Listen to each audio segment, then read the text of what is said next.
This is a shot for the early part of Van Helsing, and basically our model crew has spent weeks and weeks making this beautiful windmill miniature, and tonight we get to burn it to the ground.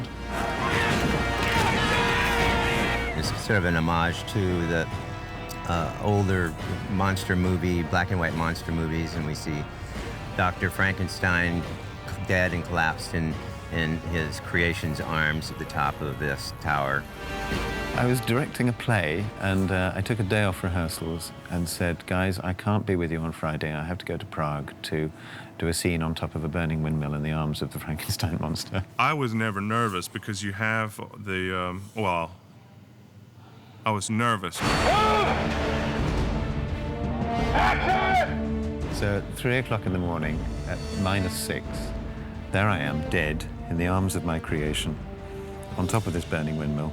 It's just me and Sam up there, and then it's burning and burning. And the Prague Fire Department have to come in between takes and put it out.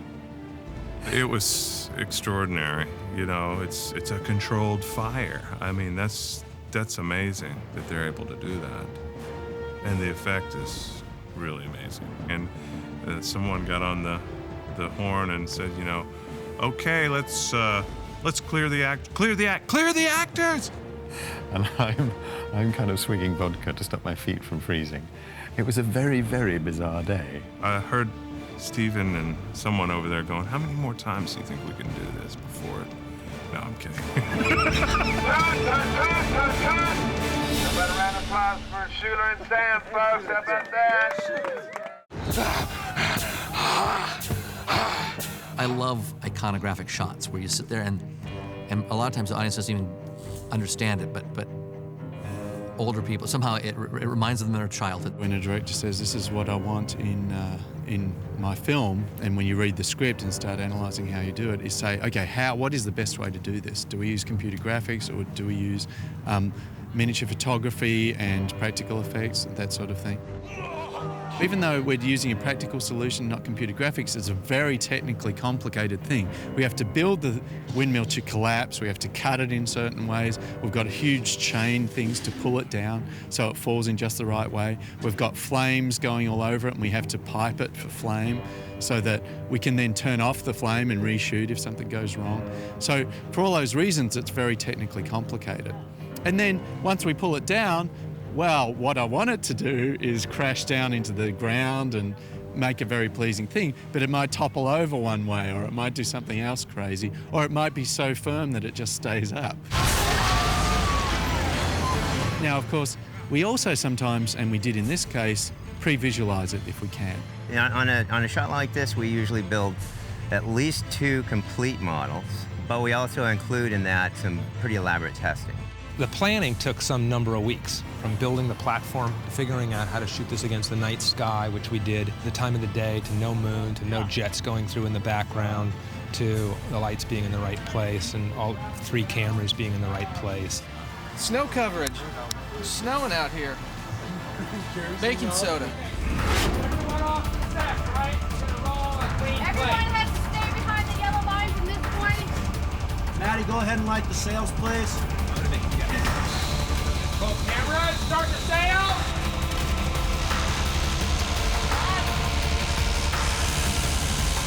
Action.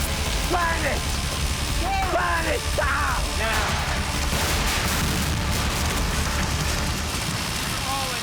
I wanted the windmill to be completely, well, basically just a little bit at the bottom here left, and most of the structure inside, because we come back to this location later on for a scene where it's just wreckage. So during the collapse, a couple of the, we make little false weak knees and that sort of thing so that the support structure splinters, and that didn't completely happen during the collapse, unfortunately. Something got jammed into something else. So as a result, we didn't get quite the complete level of destruction that I wanted. Anytime you do this, you have to expect variables. And you never get 100%, so you plan and you plan. And we got 90%.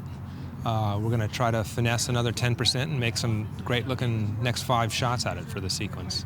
We'd shot a foreground to this scene on location when we were filming the live action principal photography of Van Helsing. And so now what we've done is matched up to that photography, and we're going to create the burning windmill to put in behind the scene with Dracula and the brides. It's not only matching the look of it standing, but we have to try and get it to collapse the way they dressed the debris pile. Here's a composite. This is a blue screen Dracula and his 3 brides to about here, shot in LA on a stage. Our miniature is from here up. So we had our match move department match the move that was done in LA a few months ago, plugged it into our Cooper system motion control system. We shoot this at high speed, around 60 frames a second, and that's what we'll end up with. And that's our work tonight. So hopefully what we'll end up with is, something that tells the same story, but it breaks it a little differently into the sequence of shots. And if that doesn't seem to be working, we have take 2, where we build a second windmill, bring it up here, try it again, and better work that time.